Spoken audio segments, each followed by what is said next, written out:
మిత్రులారా, అనేక సంవత్సరాలు యువజన ఉద్యమాల్లో పనిచేసినటువంటి నాయకుడు, సామాజిక ఉద్యమకారుడు, తెలంగాణ మలిదేశ ఉద్యమకారుడు,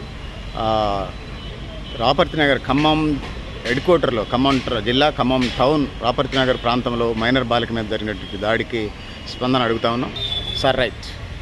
ఇటీవల ఖమ్మం నగరంలో ఒక మైనర్ బాలికను గౌస్ అనే వ్యక్తి రాపర్తి నగర్ అపార్ట్మెంట్లో అత్యంత ఘోరంగా లైంగిక దాడి చేసి ఈ దాడిని సాక్ష్యం లేకుండా చేయడం కోసం ఏదైతే లైంగిక దాడి అత్యాయం చేసిన గౌస్ ఏదైతే ఉందో అతన్ని ఈరోజు ప్రభుత్వం అరెస్ట్ చేసి అతన్ని జైల్లో పెట్టి 3 పూటల తిండి పెడుతున్నారు.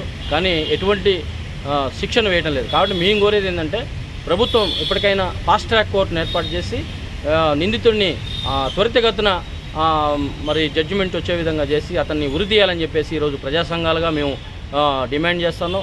ఎందుకంటే ఈరోజు తెలంగాణ ప్రభుత్వంలో ఇవాళ తెలంగాణ రాష్ట్రంలో బహుజనుల పట్ల ఈరోజు ప్రభుత్వం నిమ్మకు నీరెత్తనట్టుగా వ్యవహరిస్తూ ఉంది.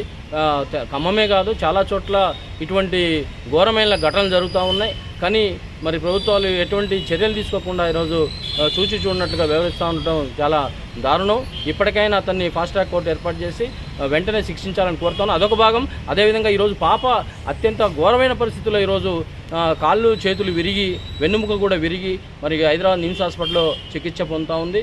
అత్యంత దయనీయ పరిస్థితుల్లో పాప ఉంది.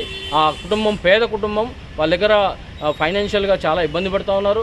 ప్రభుత్వం ఏదైతే ఉందో కంటి తుడుపుగా వాళ్ళకి ఏదో ఒక అరకొర నిధులు ఇచ్చారు తప్ప పూర్తిగా కార్పొరేట్ స్థాయి వైద్యం అందించి కార్పొరేట్ స్థాయి పూర్తిగా మందులు ఉచితంగా అందించి ఎంత అందించినా కానీ ఈరోజు పాప కోలుకునే పరిస్థితి లేదు. ఆ పాప కుటుంబానికి ₹1 కోటి ఎక్స్గ్రేషియా చెల్లించాలి.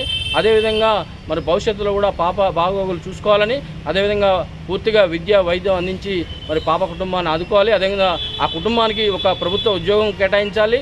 అదేవిధంగా ఆ కుటుంబానికి ఒక డబుల్ బెడ్రూమ్ కూడా ఇల్లు కేటాయించాలని ఈ సందర్భంగా డిమాండ్ చేస్తాను.